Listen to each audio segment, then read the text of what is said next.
Bonjour à toutes et à tous, on commence cette revue de presse avec les résultats des rencontres de ce dimanche en Ligue 1. L'Olympique de Marseille est allé s'imposer à Metz 2-1. Les Phocéens peuvent remercier Arkadiusz Milik, auteur d'un but somptueux. Milik au 7ème ciel titre la Provence ce matin. Le Polonais a envoyé un retourné acrobatique dans les buts de Caillard. Milik met le feu pour l'équipe. Marseille confirme sa deuxième place et laisse Nice à 4 unités. Metz reste bloqué au 19e rang après cette défaite. Dommage, écrit le Républicain lorrain.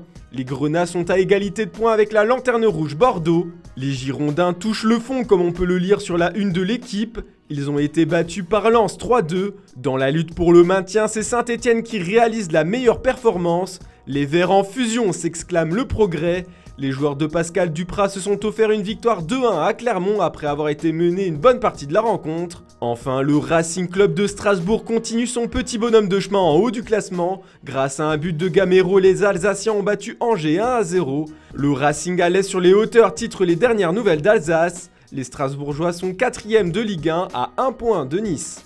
On a aussi eu le droit à du spectacle hier en Serie A. L'AC Milan s'installe dans le fauteuil de leader du championnat italien en battant 1-0 la Sampdoria. Ce matin, la presse italienne adoube le seul buteur de la rencontre. Le roi Leao titre la Gazzetta dello Sport.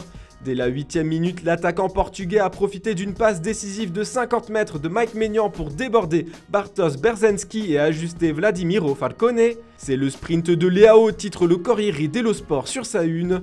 En 2022, le buteur de 22 ans compte déjà 5 buts et 3 passes décisives en 8 apparitions. Tuttosport s'est plutôt focalisé sur la rencontre opposant l'Atalanta Bergame et la Juventus Turin. Il fallait attendre le dernier quart d'heure pour voir la superbe ouverture du score de Malinowski sur un coup franc, mais les Oribici se sont fait surprendre dans le temps additionnel par le but de la tête sur corner de Danilo.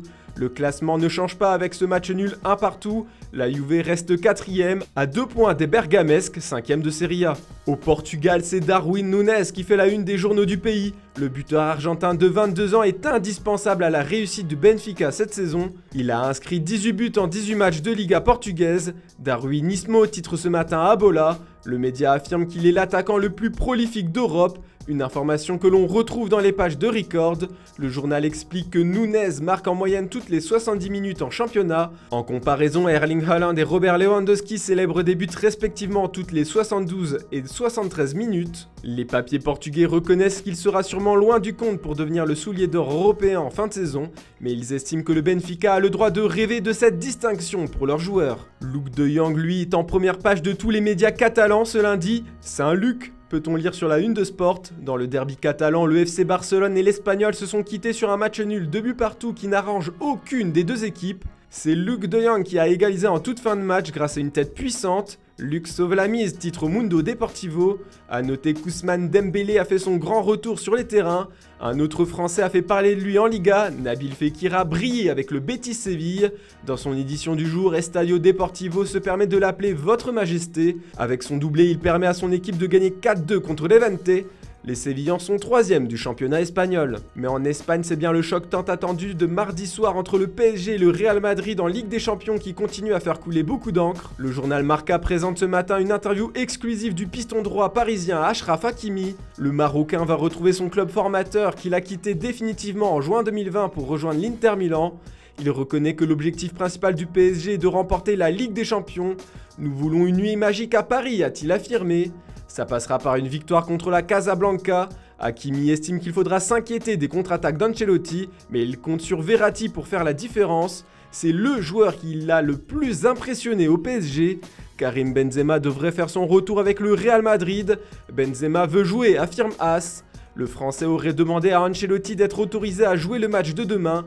Il passera un dernier test aujourd'hui à Paris. Ce match décisif sera aussi un test pour Mauricio Pochettino. Le coach parisien est fortement critiqué cette saison et selon les informations de Goal, il n'exclut pas un départ du PSG à la fin de la saison comme nous vous l'avions déjà révélé sur Foot Mercato. L'Argentin n'aurait pas apprécié le mercato hivernal réalisé par sa direction.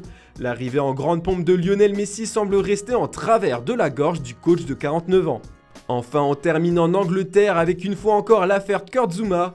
Le Français fait la une des tabloïds anglais. West Ham jouait contre Leicester ce dimanche en Premier League. Le tricolore était annoncé comme titulaire, mais il s'est déclaré inapte à jouer après avoir été frappé par une maladie. Mais son absence n'a pas empêché les supporters des Hammers de chanter des chansons jugées ignobles par le Daily Star. Ils se sont fortement moqués du défenseur. Chatière s'est amusé à titrer The Sun ce matin. L'entraîneur de West Ham, David Moyes, a défendu son joueur en conférence de presse, estimant que les excuses ont été faites. Voilà, c'est tout pour ce lundi. On se retrouve dès demain pour une nouvelle revue de presse. Ne manquez pas cet après-midi le premier JT Foot Mercato de la semaine. Bonne journée à toutes et à tous.